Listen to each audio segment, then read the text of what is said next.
This past year, I was pulled into a rabbit hole I never expected to find, let alone uncover. It was 2:05 p.m. in the afternoon. I received a friend request on Discord from a user Vivi, so I decided to accept it. 5 hours and 40 minutes later, at 7:45 p.m., I got a message that would change the course of this past year for me. It made me lose sleep and contemplate my sanity. When I made my last entry, I never expected it to unravel into something or to have a sequel, but that's where this story led. So without further ado, let's dive headfirst into this disturbing online mystery.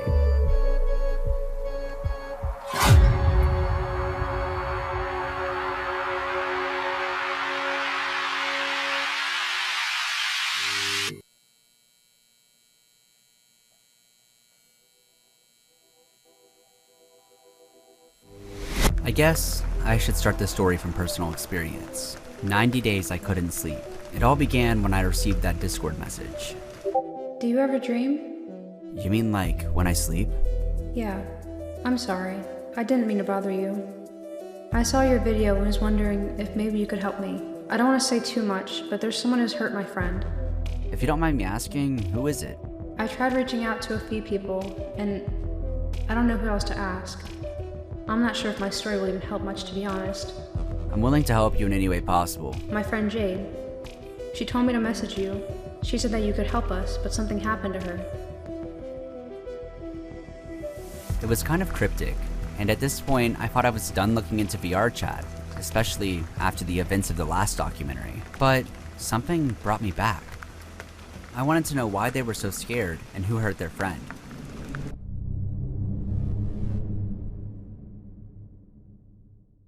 I guess this is a good time for context, so let's rewind for a moment and review the facts. January 7th, 2024.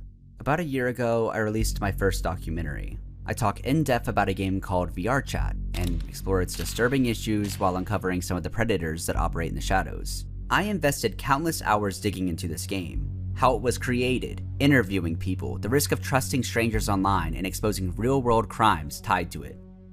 I had a lot of questions and I needed a lot of answers, so I asked two people who were known in the community, Crimson Angel 95 and Alien. You really gotta watch who you hang out with and don't trust somebody you just met. And sometimes you can't even trust somebody you've known for a long time because they could have been lying the entire time. People on here are just insane. Like, people are actually insane. And you just have to watch who you hang out with. Like, you can't 100% trust people. You shouldn't 100% trust people. There's gonna be that one person that's still waiting for that one step up. What made it worse is that it's marketed as safe for 13-year-olds. Age verification was only recently added, but it's easily bypassed, and it doesn't entirely solve the problem. So when I received a message from Vivi, someone I've never spoken to before, it immediately caught my attention, and I knew something was up. I knew that I had to step into something much bigger. So after hooking up my VR headset to go look for answers, I logged into VRChat again, not knowing what I'd find. But little did I know, Vivi wasn't going to give me the answer easily.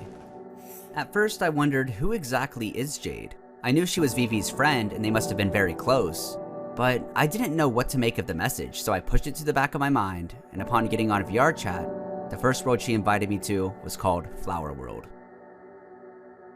It was a world of darkness, but yet it was full of white flowers. Beautiful, but also lonely. When I turned around, I noticed there was a silhouette of a girl sitting amongst the flowers. And as we made eye contact, she waved at me. I sat down. For the next 10 minutes, she was cryptic but summarized what happened.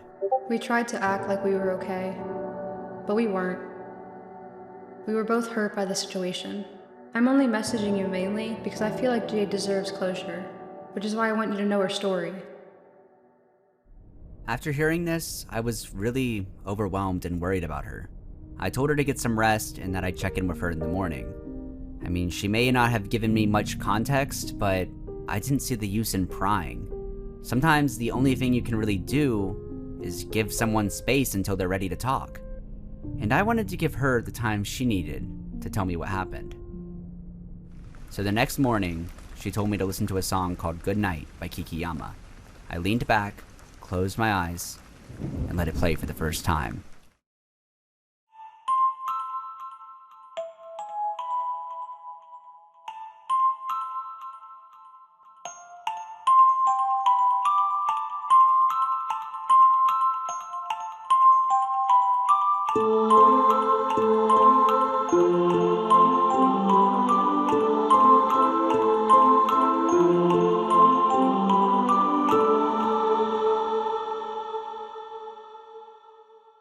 When the song ended, Vivi told me I needed to understand its significance before I could move forward. At first I wondered, why didn't she just tell me? Then it all sort of made sense. Because sometimes trauma can make people respond in unique ways.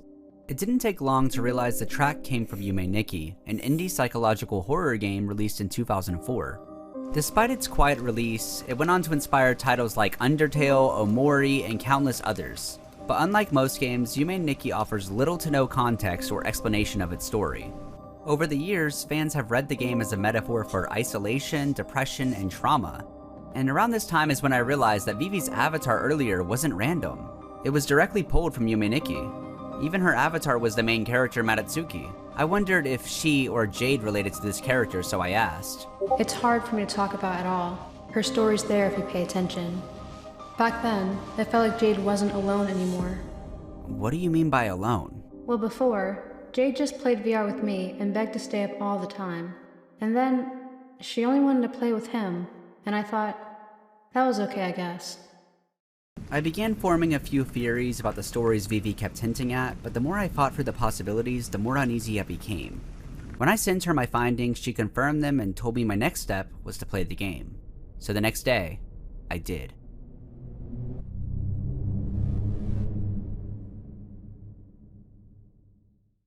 Upon loading the game, I had no real idea what to expect. But the game opens in a bedroom. When I tried to leave through the door, the game wouldn't let me. The only option was stepping out onto the balcony, but there was nothing out there worth noting, so I turned back inside and started testing everything I could interact with. After looking around for what seemed like forever, I laid down and fell asleep. And that's when everything changed. I was back in my room, but I was finally able to leave. When I stepped outside, a black void of doors stared back at me. Suddenly, it all made sense. It's a dream.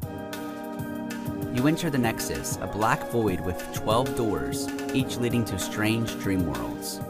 You have the task of collecting 24 effects, a bike, a knife, and a flute.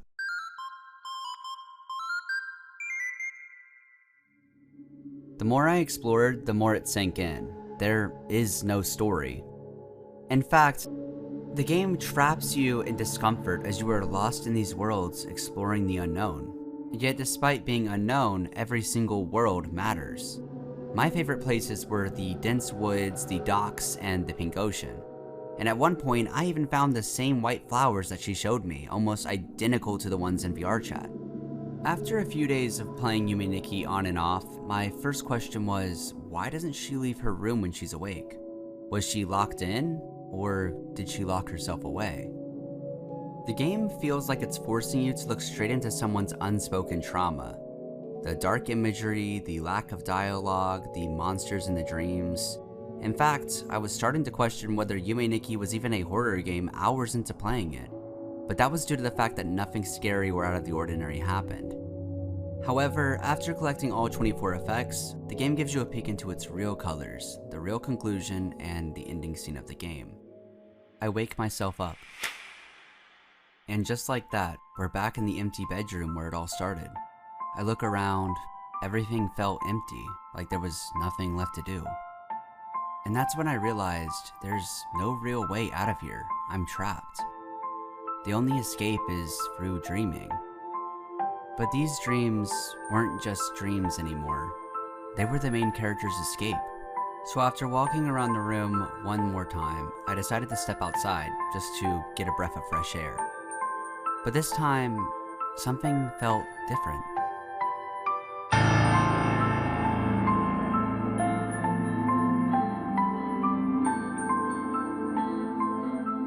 The song that played had the same melody as the song she showed me earlier. So now I have even more questions than answers. YUME NIKKI, to me, isn't just about isolation. It's about the way we recreate memories in our dreams and nightmares just to cope with reality. I turned off the game and let her know I finished it. The next day, everything changed. Just as I was about to message her, a Discord notification lit up my screen. The message from Vivi was short, yet devastating. We were both groomed by someone on VRChat.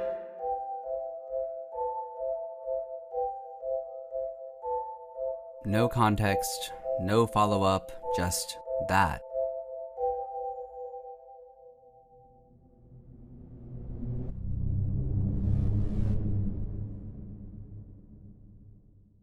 I sat there staring at it, not even sure how to respond.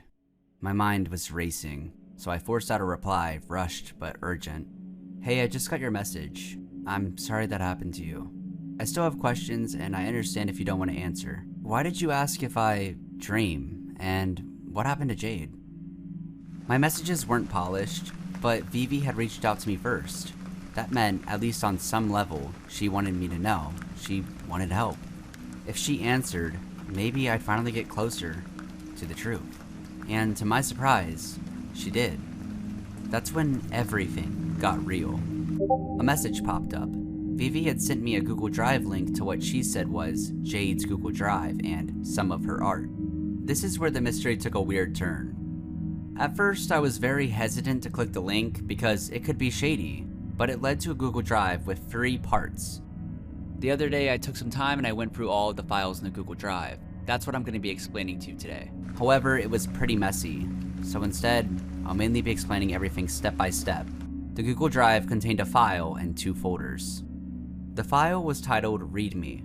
Vivi made it clear that this file was only for me to read, but she gave me permission to use everything else in this folder for the video, so nothing crucial is going to be kept from you. The second item was a folder labeled Art. Just what it sounds like, it's full of pictures which contain the bulk of what we're going to be analyzing today. The third one was a file named Memory, with a singular picture in it which we will be getting into later. In the first folder there are a couple drawings. The first was titled Crowd.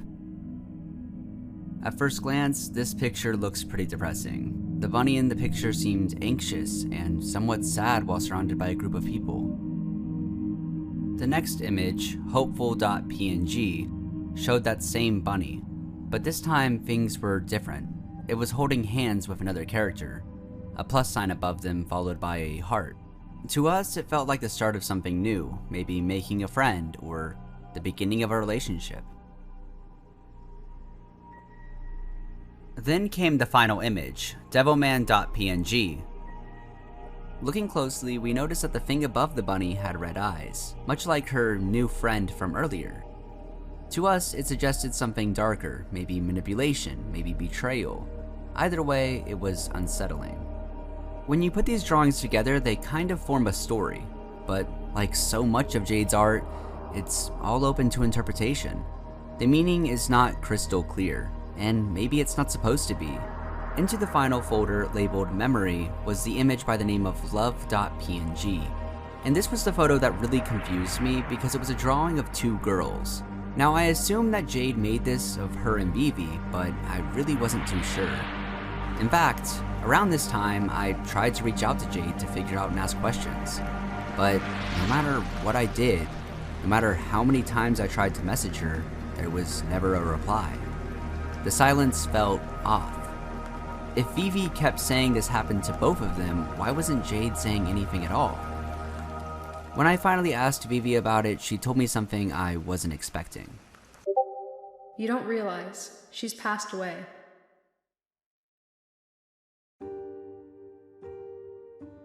I sat there for a while, just quiet. This was where the investigation flipped. Something changed. The tone shifted. And when I look back at it all, I realized the signs were there the whole time. In her art, in her writing. It didn't make the story any less depressing, just more tragic. Vivi told me that Jade, her best friend, the one who made the art, had unfortunately taken her own life.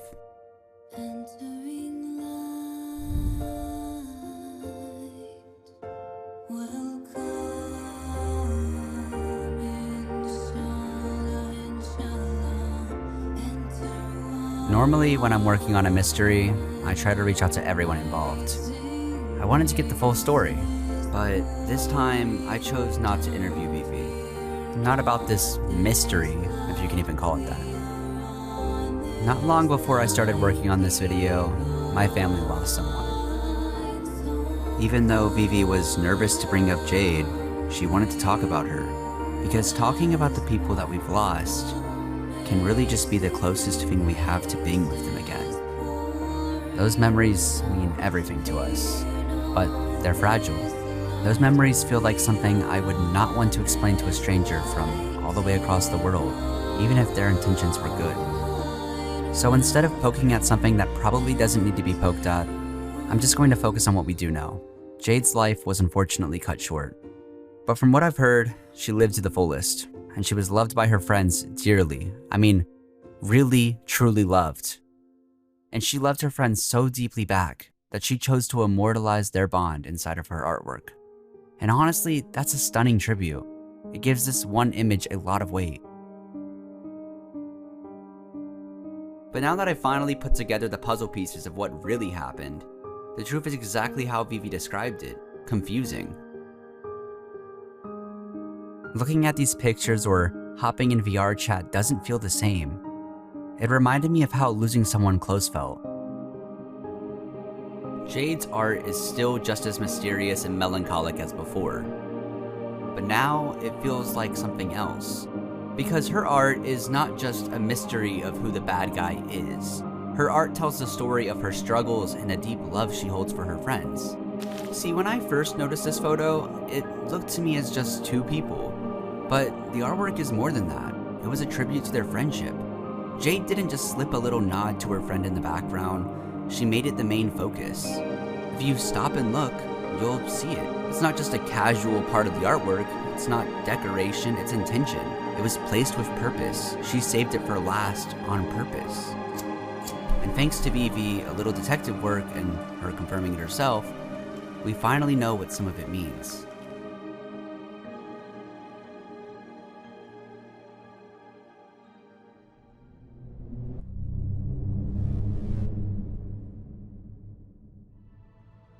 And until now, this has been where this story ends. An unpredictable outcome that honestly paints a pretty depressing picture of the state of this investigation. For a while, I didn't even want to investigate this anymore, and that's why this video is on the back burner. I couldn't bring myself to want to look into this case. I didn't know who the bad guy was, and I didn't know how to go about it. But today, I'm here to tell you that there's more to this story. A lot more. Because, viewer, I've been keeping a secret from you.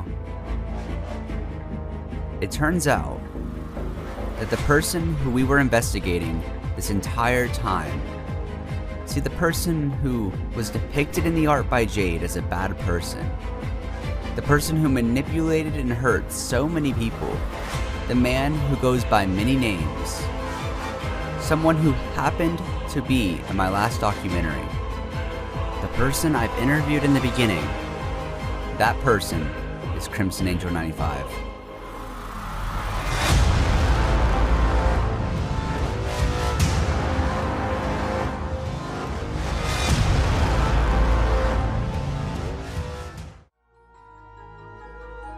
Let's rewind to a year ago. During my last documentary, I interviewed a player known as Crimson Angel 95.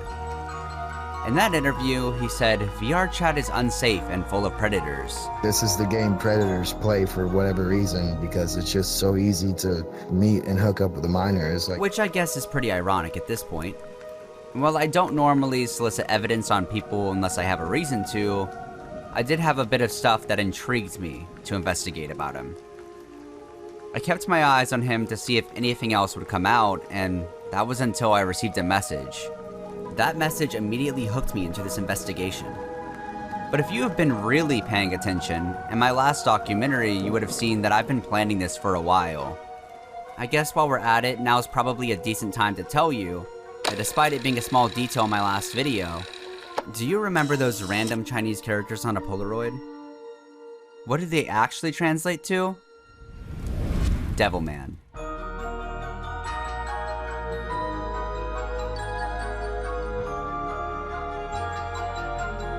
I kept it there not because I wanted to return, but because something about him felt off. At this time, I stepped away from VRChat completely, and I only really decided to come back when Vivi reached out to me. But now that we got that across, let's get down to the real details. Crimson Angel 95, aka Jeff Devilman, or by his real name, Jeffrey T, an alcoholic, 30-year-old parasite of a man who lives with his mother. But I've seen his true colors, a disgusting pattern of predatory behavior, which today we will be shedding light on.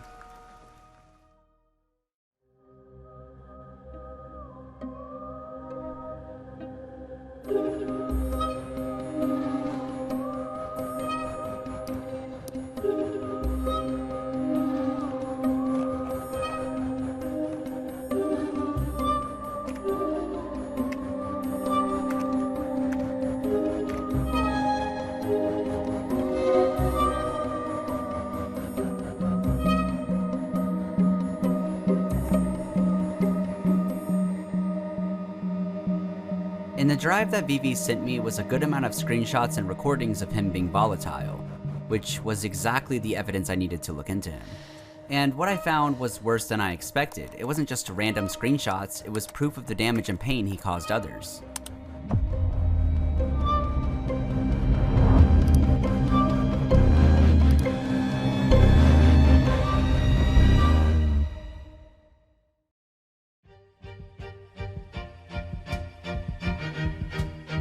I sat there for hours taking it all in, piecing together the whole timeline. His old manager job at Domino's and how he got fired for anger issues. His time on VRChat when he got banned for inappropriate behavior. How he continued to talk to a minor when people called him out for it. How he drugged someone and did unconsensual things to them. A full-on restraining order. Shit. I found another predator in this game. Ready or not, here I come. You can't hide. Gonna find you. To keep the victims anonymous, I'm going to have to censor names. Now, there's a crucial detail we need to focus on. At the very start of the long list of people that he's hurt was a victim named Leah. You see, Jeff has a cycle of showing no remorse. These messages date back in 2023, and in this conversation, we see the very beginning of how they first met. At first, it seemed like nothing more than playful banter, him joking about how drunk he was, and even asking to fall asleep in a Discord call with her despite barely knowing her. During the call, it's alleged he asked Leah how old she was. She told him 18, and he responded that he was 27. But here's where the truth cuts through. She had been lying about her age to slip into the VRChat club scene. She even went as far to print a fake birth certificate just to make herself seem believable. Eventually, she came clean, she admitted she was 16. But instead of walking away, he brushed it off, saying, "No, I don't remember, but that's okay." And then he kept going. He flirted with her, asking if she was single, and pushed the boundary farther with sexual innuendos. He told her he would wait for her to be of age. He told her he loved her. He even talked about how he wanted to marry her. And when the weight of what he was doing finally hit him, he broke down crying in her private messages. But that doesn't erase the reality. Jeff knew it was wrong, and yet he still chose to continue to talk to her. Fast forward a month or two later, a friend of Jeff gets a message from him. Hey, so we're not in the same circles, and I'm in need of a secret keeper. To be honest, I keep to myself.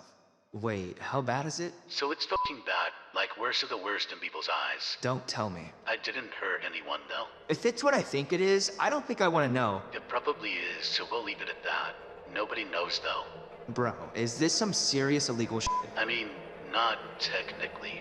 Jeff, Not really. please don't tell me you slept with a mother. Not in real life. Oh my fucking god. I mean, they begged for it. What was I supposed to do? You're supposed to say no in the first place. If they're underage, they shouldn't even be on it. This logic by him makes no sense because Jeff was self-aware the entire time. He knew what he was doing was wrong, yet he did not care that it was illegal. Now Jeff, you may think just because you did it in VR that you're not a bad person. But that doesn't change that you were self-aware and had sexual interactions with someone underage online.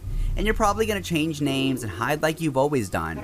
But I promise you, I will always be aware of your fuck-ups on your big fuck-up of a life. I'm here to blur the line between reality and the virtual reality. Now, as I've always said, for me personally, screenshots aren't enough, and I was worried about spreading misinformation. I mean, I could go into how he drops slurs like he's handing out candy from a van.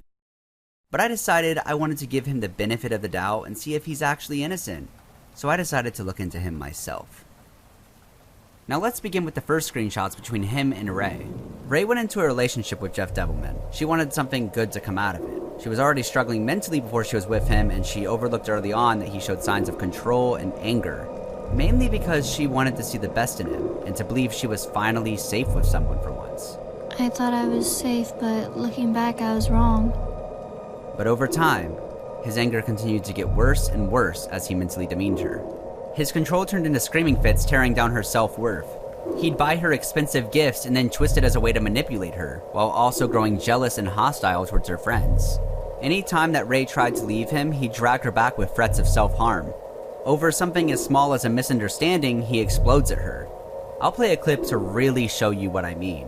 For context, before you watch it, she thought he was thanking her for an avatar she got him in-game, which wouldn't have been a big deal, but instead it became another moment of him raging at her and being controlling.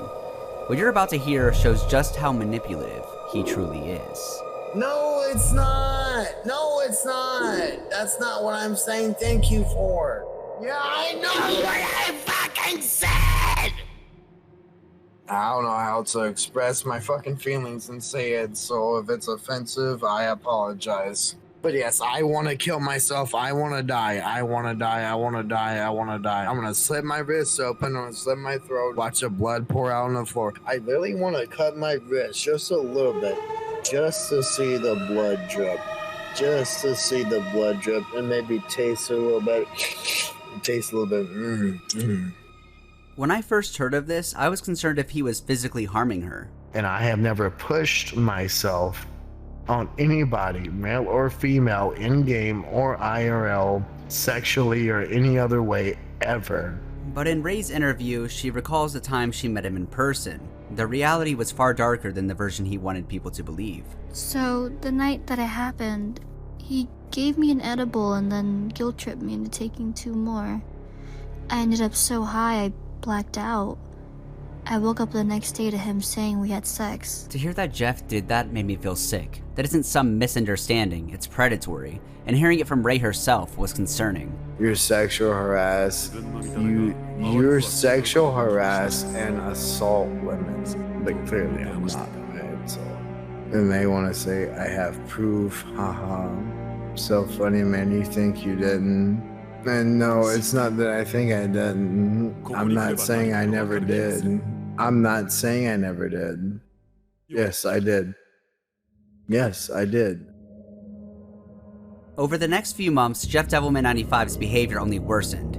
He was name-calling, gaslighting, cheating. So you want me to cheat again? And screaming at her. Okay, then what's the fucking problem? Why should I not be fucking screaming? I'm a fucking reason, bitch! He tried to break down Ray's self-worth, telling her no one else would want her until she reached a point of mental breakdown. I was having a mental breakdown, and he was screaming at me and laughing in my face. After their breakup in October, his harassment only intensified. He flooded her with lies and death threats, weaponizing his Discord status publicly. In his status, he went as far as doxing her, posting her full legal name, and calling her a whore, and claiming she broke his heart. And behind closed doors, the abuse continued. On Discord calls, he used fear to keep her with him, manipulating her through threats of taking his own life. Fucking slit my fucking throat. Can you please slit my throat? How about I just do it and fucking show it on cam? Will that be good enough? Or do you want me to videotape that too for you? And when he wasn't threatening his own life, he was telling her to take hers. Yes, you can't have blown your fucking brains out, you fucking demented fucking suicidal bitch. I sat there asking myself why she stayed so long. And the more I thought about it, the clearer it became. It wasn't that she loved him more than she valued herself. It was that she valued herself so little. She accepted his abuse as if it was what she deserved. He tries to sound calm. I'm here to listen to what you got to say. He says it like reassurance, like he's the most mentally stable one in the room. Then he follows with, I'm not going away. I'm not going to kill nobody. The fact he even had to say those words shows just how unstable things really were. You don't promise not to kill someone unless you've already created a world where that possibility exists. It said, I'm going to come kill you, Ray. See you tomorrow. LOL, LOL. You goddamn right, I'm not threatening to kill you after I treated you like a fucking queen. I get a restraining order when you can't even get your own ID. Well, upon asking Jeff, I decided to ask him, why did he say that? Like, why did you threaten to kill?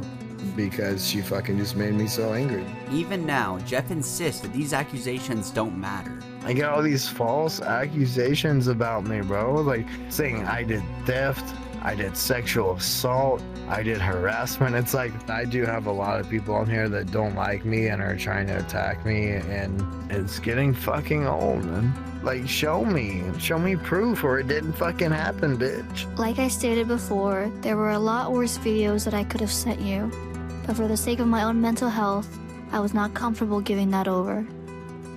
He keeps telling everyone that he's a changed man, but do you believe that? I really hope he does change and he doesn't hurt anybody else.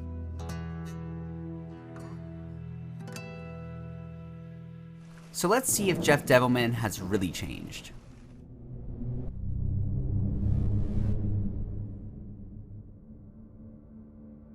Meet Violet. She's a 17-year-old girl who is bubbly and from a small town in North Carolina who wants to get out and see what life has to offer her.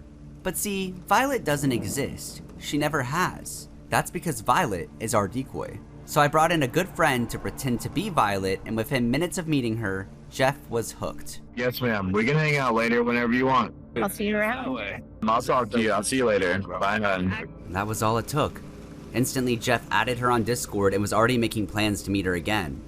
He wanted to know when we were getting back on VRChat. However, I didn't want to rush it. So before popping off and blowing up the entire operation, we told him we would play VRChat in a couple hours. While over on Discord messaging him, we decided it was a good idea to get intel. Over the course of those 2 hours messaging me, he gave up everything. He told the city he's from, where he works currently, how he's down for anything, and then the most damning thing. He said he wanted a VR date tomorrow at midnight, and that he knows what he wants. After that message, me and Violet laid out the plan, how we'd bait him, how we'd catch him, no room for mistakes, no half measures. Then the next day, late at midnight, after mentally preparing the decoy, we hopped on VRChat and we recorded the encounter. Yeah, I guess the main one, which I probably should have asked already, but how old are you? How old am I? I'm kind of like afraid to tell you this, but well, I'm 17, but I'm going to be 18. Oh my in 5 months. God, bro. Well, I hope you're not too mad. That was a good save. That was a good save. Okay. Nice. She just saved. Like, I want to keep talking to you and stuff. You see, he was upset at first upon finding out her age, but that didn't stop him there. Keep in mind, this man is over 30 years old. As the conversation went on, it took a darker turn. I'll let the footage speak for itself. You are, sweetie. You're my good girl. Just wait till tonight, and then I wanna do the thing. I'll do the thing tonight, okay? What thing? You'll find out tonight, okay? Sounds like we're gonna have a good night. Yeah. Will you be my girlfriend? Will I be your girlfriend? Of course, honey. After that, they logged off VRChat for the night, but over on Discord, he kept messaging the decoy. We decided to play along in the messages stating she wanted a future with someone, and he responded by saying, God, let it be with me. And that he's ready for the real thing. An hour later, after messaging back and forth, he went to bed. We had no idea what the next day would bring. You see, he was already planning to meet her in VRChat that evening, and he even sent over a few selfies. But you see, his behavior didn't change. In fact, it was escalating with every message. Now, I say this with utmost sincerity, to be looking as depraved as this is a crime itself, to be honest. Fast forward to 1 AM that night. We planned to meet him in VRChat. Me and my friend hid in invisible avatars so we could record without being seen. And that's when things got really weird. Some random dude I never met before, I was at Spin the Wheel on drinking night, and him and his girlfriend came up and sat next to me.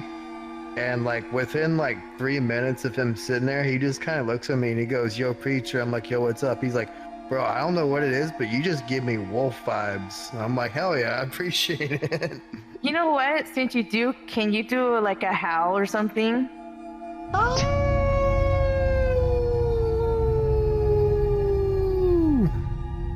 Yeah, I do that a lot. Jeff continued the conversation until it led to sexual acts. He at no point stopped to realize what he was doing was wrong. What are we gonna do on our special night since we officially become a couple? I don't know. What do you want to do, sweetie? I never really thought about much. I want to do everything with you.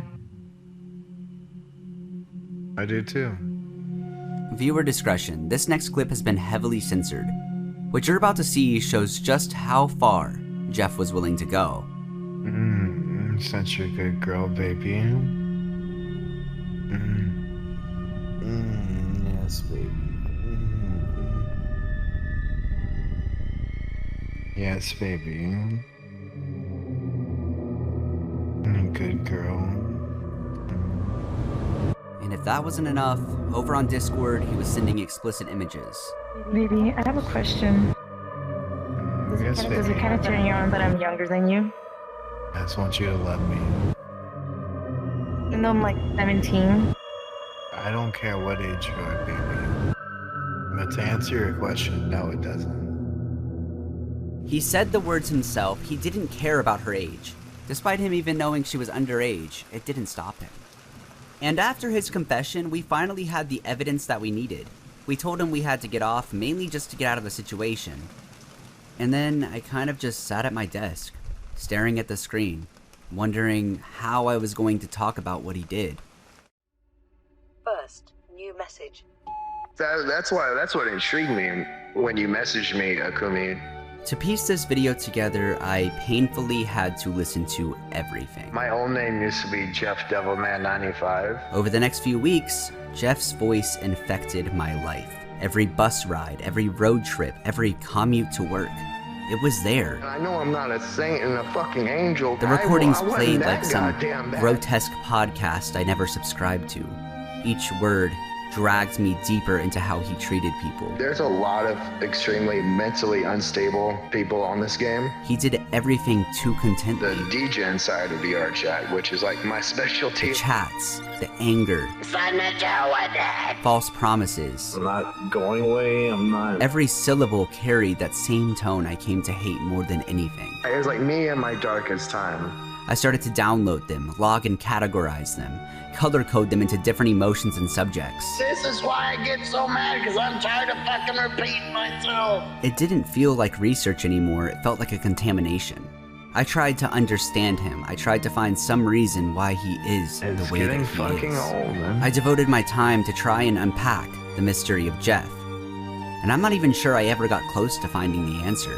In fact, over time, I found myself realizing there is no answer. I can't do this shit every fucking day. Which was the same thing at night that kept me from my sleep. Even after everything, he still convinces himself that he's a good person. I just want to clear my name as much as I possibly can.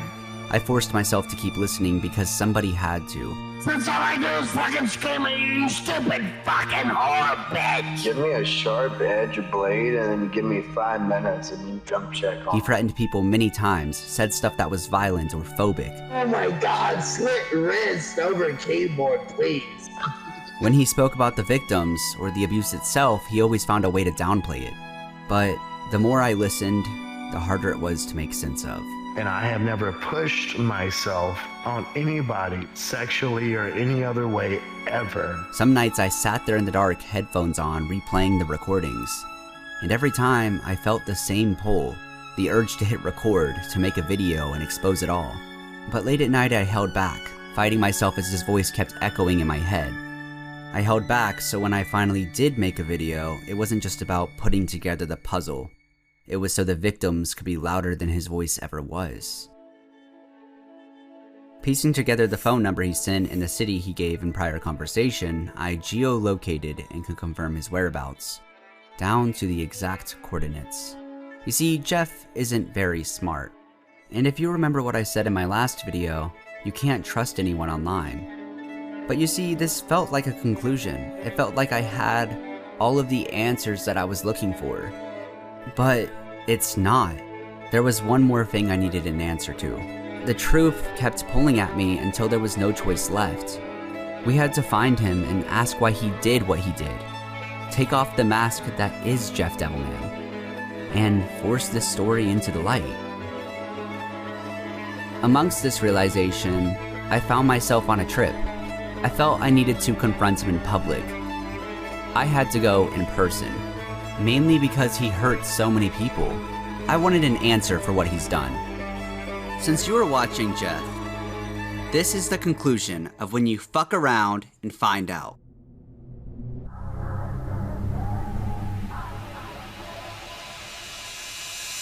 I feel it fade. I just fade away.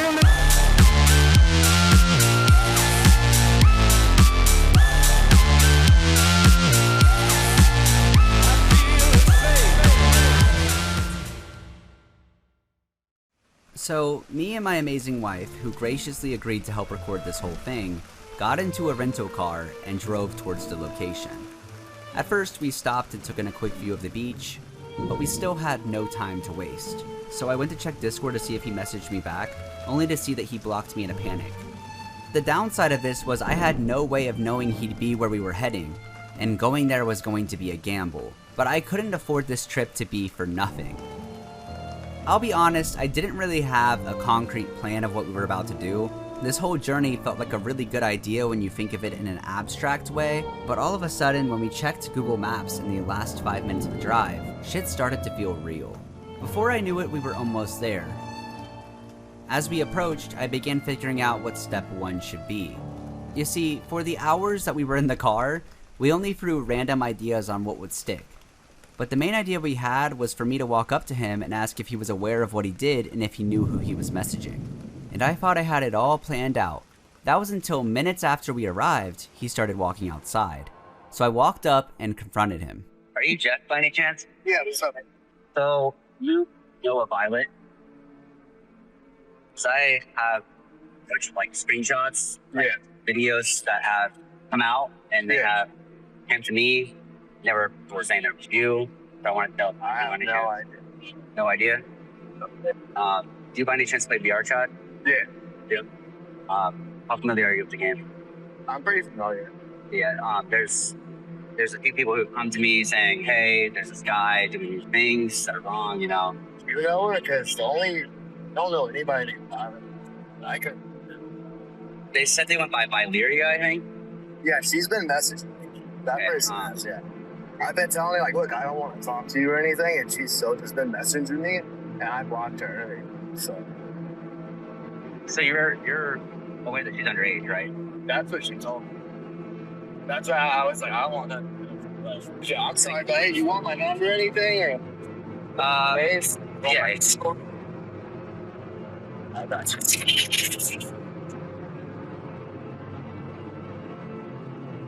I'll take a picture of it. Yeah, but if you're able to make an contact with her, just tell her, look, I just blocked her this. I don't want nothing to do with it. Okay. So. That was all we needed. It was almost too easy. It's like he walked straight into my trap without hesitation. To piece this video together, I went through everything once more. Timestamps, screenshots, and messages that didn't add up. You see, the irony is despite saying he wanted nothing to do with her, all of the messages said otherwise. Everything he said actually showed the opposite. Round of applause for Jeff here. I think he deserves some recognition. So I'm gonna do him a favor. Since the criminal justice system doesn't want to do the right thing, and I have to take it into my own hands, I just think that the world should know what he's done. So, Jeff, I know you're watching this, and I want you to take a step away from the computer and just really appreciate your passwords.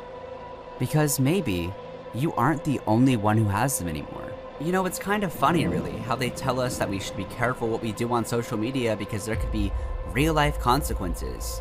Hi, my name's Real Life Consequence. Remember the people you sexually assaulted and groomed? I've done a thorough background check collecting recordings and screenshots, and now I know everything about you. I know what little town you're from, I know your name, your phone number, your email, I've seen your court records. All because you got on VRChat and started to torment people who were already struggling mentally. So you decided to take advantage of them and add more to their plate. Yet you assumed, yeah, Akumi's not gonna do anything. Turns out I am going to do something. Turns out there's so many things I can do because I have all of the screenshots, I have all of the recordings. I know that after I left VRChat, you went around telling people what a good person you are, like that erases who you really are. So maybe I should send that evidence to your work in that little city we know about. And when you're working the graveyard shift at a job that somehow pays worse than you're already $10 an hour and your back hurts and your feet hurt and those white bright lights are beating down on you and the teenager who still has his life ahead of him walks up to you and says, "What are you doing here?" Tell him the truth. Tell him about me. I know exactly which position you work, and I know the names of the coworkers that work at the same restaurant as you. Maybe I'll send the clips to them as well, but only after I send them to the higher-ups because I'm getting you fired. That's a promise I'm gonna make you today. I will haunt you. I will live rent-free in your head. There's nothing you can do to stop me. There is no apology I will accept. There is no excuse I will listen to. I'm the result of your actions. The police might not give you repercussions, but I will. And when you get to hell, tell them Akumi sent you. Throughout this documentary, I've explored a mystery, uncovered who the bad guy was, and one of the many dangers that hide in the darkest corners of VRChat. But despite everything I've uncovered, I feel like I've barely scratched the surface of this game. Because this game isn't just a virtual reality. When it comes to the internet, much like the Wild West, there aren't many laws to protect the innocent. Now, I'm not trying to make you not want to play the game like most videos do, but I just want you to be careful who you meet. And when you do meet somebody in the game, I want you to take a second to pause. Maybe for a second, just think about a friend or a family member. I want you to realize anyone or anybody could be a dangerous person. When we think back to the beginning of this video, Jade's art wasn't just some mystery. It was a message to look closer. It may not fix the past, but it might stop the next time that he tries to do something. Vivi and Jade's story proves that the worst harm can come from those who seem the most welcoming. They trusted him and were both betrayed. And yes, it may have taken Vivi time to find the courage to speak out and tell me who he was, but she was brave for doing so. I'm glad that I could help her work through some of her trauma, even if it meant playing some game. But now that I've concluded mostly everything, it doesn't make her story any less painful to hear. It wasn't just one accusation, it was a bunch of them, from Ray, Leah, Vivi, and Jade. This video was very hard to make sense of everything, but I pushed through, knowing that I felt like I had a lot of weight on my shoulders to say something, especially about the pain that this man has caused. If you connect enough pieces to the puzzle, you don't just see one side, you see the full picture. But here's the thing, no matter where you are, everyone's always connected. And I'll use that to protect, expose, and if necessary, to punish. Now the question of the hour is, has he gotten in trouble? As of right now, Jeff unfortunately hasn't faced any charges. No court, no charges, nothing. Next question, how long is that going to last? Answer, well, that's why I'm here. I'm no cop, I'm not a judge, I don't have a team of lawyers. Hell, I made this video alone. I mean, I don't need a team. And I definitely don't really have a reason to back off. What I do have is time, evidence, and absolutely nothing left to lose. So if anyone thinks this story ends with him walking away again, do the smart thing. Sit back and watch what happens next. You see, Jeff's life is on a loop. Same track, same lies, same damage. And I'm trying to put an end to what he's done. And for me to do that, I guess I owe you, the viewer, a finale. Are you gonna record it, right? Like, yeah. With the camera? This is all stuff that I've seen in the evidence folder. So I wanted to hear what your response to this is. Where did you get this evidence folder from? Who gave it to you? It's multiple videos of you saying that you want to slit your... I don't understand the point of this interview. Well, it's just to hear your response. I want to hear what you're going to respond with, you know? I don't fucking give a shit. That's my response. I don't fucking care. I don't fucking care what she wants or what she thinks or what either of them think or want. I don't give a fuck. Whatever's in that folder, yes, that's fucking true. You know, in another reality, this wouldn't have felt like my last performance. In conclusion, this wasn't just about exposing one man. It was about revealing a pattern that too many people ignore. Because if we all stop looking closer, stories like Vivi's and Jade's will just keep repeating, lost in that dark, endless ocean we call the internet. So maybe it's only fair I end this with my own personal experience. I still haven't been able to get sleep. Maybe sleep just isn't for people like me. Or maybe I stay awake so others can dream.